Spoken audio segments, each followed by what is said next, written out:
Puzzle games suck for a couple of reasons, the first one being the lack of PvP. Gaming is all about hurting others. In fact, tons of great games are built on the concept of beating your opponent's ass so badly that they either never play again or remind you that you aren't nearly as big in real life as you are online. Don't get me wrong, just because a game lacks PvP doesn't necessarily make it a bad game. Some of the biggest titles of last year alone are all games that don't feature PvP, but as Twitch continues to prove, just because something is popular doesn't necessarily make it good. Your life literally is as valuable as a summer ant. This is pretty good though. Unfortunately, PvP is something that very few puzzle games include on launch, if at all. Due to their casual nature, most games of the genre tend to lean towards a more relaxed method of gaming, limiting direct competition. Speedrunning and score chasing are alternatives, but pale in comparison to traditional player versus player exchanges where competitors are directly interacting. Which brings me to a good question. Does a tea really bag if no one is around to see it? That's food for thought. My second complaint when it comes to these jigsaw mockeries is their lack of anxiety-inducing moments. Society has painted this picture that anxiety is an inherently bad thing.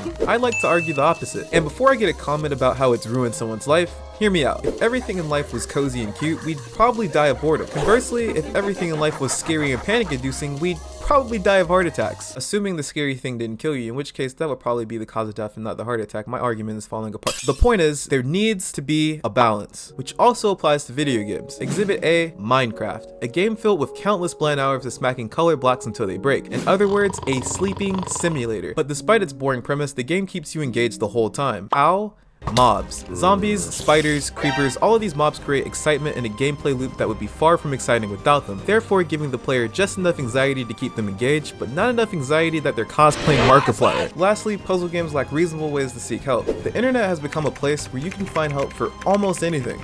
Almost. Puzzle games fall into this weird gray area. Yes, you can find solutions, but do you really want to? I mean, Googling the answer just defeats the purpose of playing in the first place and leaves you feeling dissatisfied. However, the alternative of staring at the screen for hours with no promise of progression is just as bad of an outcome. Some games do have the occasional hint, but these are practically useless tips that deal with a game mechanic rather than a specific circumstance, similar to struggling on a test and your teacher reminding the class how to bubble in scandrons. This could be interpreted as just wanting the puzzle to be simple, but that's not what I'm asking for. I draw the most enjoyment out of games that challenge my ability to think non-linearly, but this is only great when all of my options are presented for me, not when I have to notice some abstract hint sketched on a wall somewhere, which comes off as kind of cheap. There's just no way that someone could sit down for the first time and figure it out. The creators are practically setting people up for failure.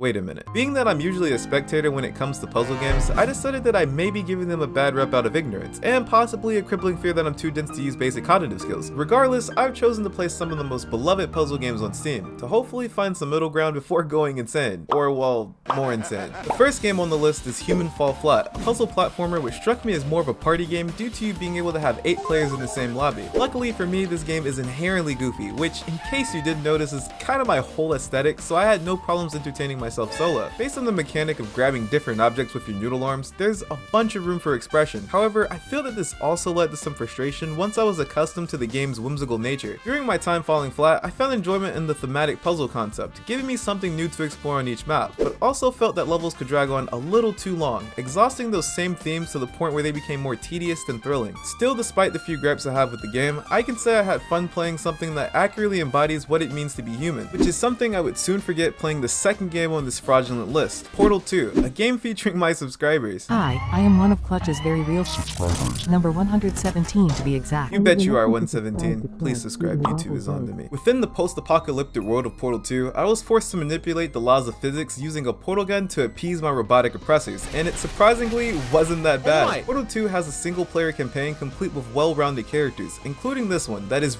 really annoying, but the game still made me care about his well-being somehow. Ditching the concept of walls, Portal 2 creates a surplus of unique situations that call for the mastery of familiar mechanics like momentum and light, and then combines them with the strange nature of teleportation, and somehow it just works. While I will say that the game lacks the same eye candy puzzle games typically rely on to captivate their audience, it doesn't lack functionality. There were many times while playing that I fully expected the game to break, with all the freedom it gives you to place portals and exploit terrain, but like a check from a homeless man, it kept bouncing back, which made the game a pleasant experience despite its few shortcomings, and has me not opposed to a Portal 3 release. Aha, get it? Cause it's a Valve game?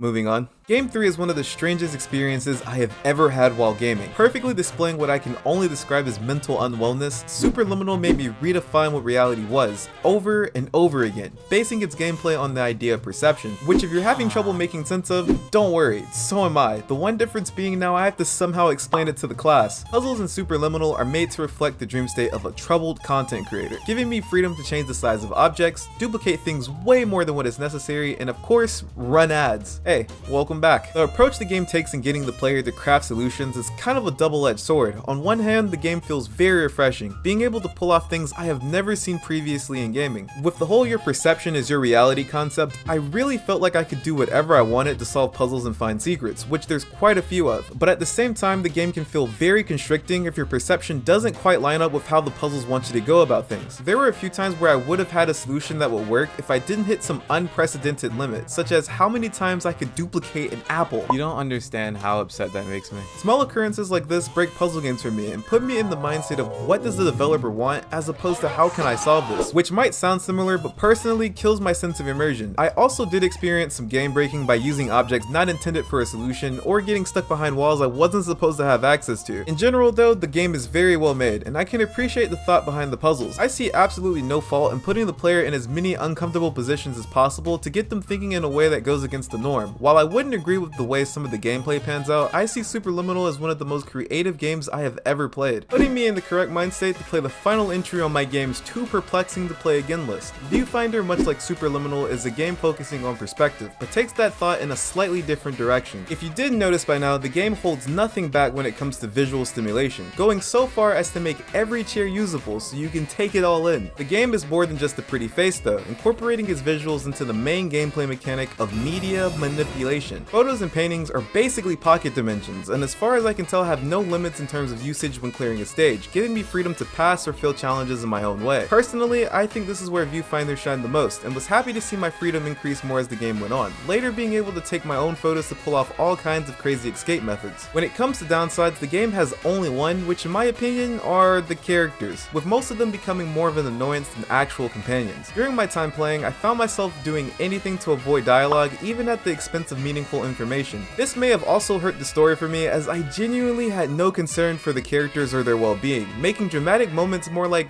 really bad Facebook memes. But hey, maybe you like Facebook. Alright, now for the part of the video dedicated to acceptance. I make an invalid conclusion about an entire genre based on shaky as a compliment evidence, and you accept that you'll never get the time spent watching this video back. Let's begin. Puzzle games have been an enigma to me for a long time now, and for the most part that hasn't changed after playing some of the most popular ones on Steam. I do think the process of making this video has given me a glimpse into what these games bring to the table, and more importantly why they garner such large audiences. But that being said, I'd still rather play any other genre of game except maybe gacha, for obvious reasons. While playing the games on this list, I was constantly thinking about my previously mentioned grievances, hoping they would be resolved so I can enjoy puzzle games like the rest of Portal Reddit, but that didn't really happen for me. I still found myself craving the organic action PvP brings and stared at the screen drooling for way more time than I would have liked. I did find a majority of the game mechanics interesting, but noticed that they would become more tedious rather than engaging when used as the sole focus in multiple puzzles, ultimately leading to burnout and mental exhaustion. So it's safe to say I don't like puzzle games now any more than when I started this video. They required me to think rationally, consider all my options, and enact a plan based on those said options. These are all amazing life skills that are required of any functioning adult, but are personally too much for my brain to handle at one time. If you're also a proud puzzle hater, you should totally like the video and consider subscribing. I'm a trustworthy person when it comes to content.